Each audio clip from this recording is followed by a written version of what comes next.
Hey guys, this is Elaine, and in this video I'm going to talk about Compton scattering. Before I move any further, there is a video that comes before this one. It's called Interactions of Photons with Matter. The link of for this video will be in this video description here. In this video I give an introduction about the subject. I compare the energy dependence of the three most common interactions, which I will not do it here because in this one I'm gonna focus on Compton scattering only. Compton scattering. And this effect, I will have a photon interacting with an atomic electron as it were a free electron. And why do I say free? Because in this case, the binding energy of the electron is much less than the energy of the incident photon. Usually the electron is from the outermost shell. In this process, the electron receives some energy from the photon and it is ejected. The photon is scattered. So let's go step by step here. We have the incident photon coming, interacting with the free electron, the atomic electron. In this process, the electron is ejected.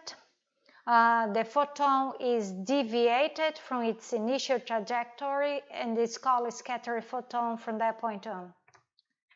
So the electron is ejected, it's called Compton electron. Photon is scattered with reduced energy. Both can have other interactions in matter. It will depend on their energies. The probability of occur will depend on energy. But there is a weakly dependence on photon energy. The energy range is between 25 kiloelectronvolts to 25 megaelectronvolts. Is more likely to happen in the megaelectronvolts range. In radiation therapy, we will see mostly Compton scattering because of the energy range we work in this field. It is independent on Z. It depends on the number of electrons per gram. So let's take a look at this table here, table 5.1 from CAM. We have 4 columns: material, physical density, grams per cubic centimeter, atomic number, number of electrons per gram. Since Compton scattering is not dependent on the atomic number, I will hide this column too.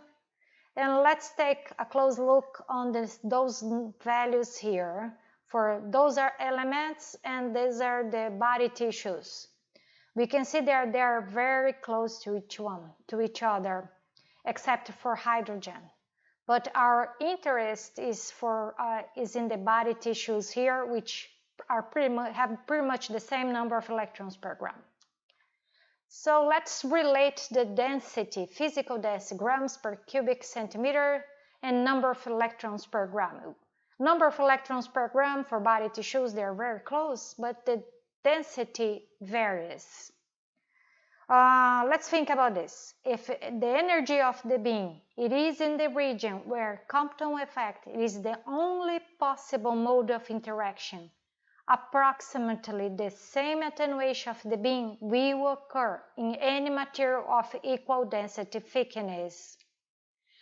So if we compare two materials here, like bone and air, we can see that the density, physical density of them change. That means their electron density will change. Why is that? Because with electron density, we can relate electrons per gram times density. So 1 centimeter of bone, in this case, will attenuate more than 1 centimeter of air because bone has a higher electron density. Therefore, Compton scattering depends on electron density, which is related to the number of electrons per gram. So when we want to compare materials that will cause the same attenuation due to Compton scattering, we will use this method here. we have attenuation of material number 1 equals the attenuation of material number 2, D1 times T1, D2 times T2, where D is the density, physical density, and T is the thickness. So let's do this example. What is the muscle thickness that will cause the same attenuation of 1 cm of bond?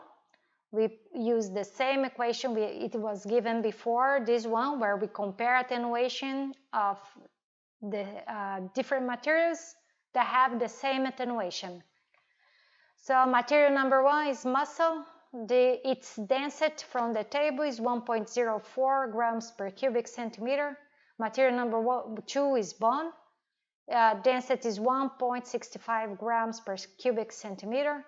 And the thickness was given in the problem, which is 1 cm. Plug those values into the equation and we got 1.59 cm. So it is needed 1.59 cm of muscle to cause the same attenuation of 1 cm of bond. So those are the sources I used for this presentation. And the links for those additional videos I mentioned, especially the interactions of photons with matter that I mentioned in the beginning, are in this video description. Thanks for watching.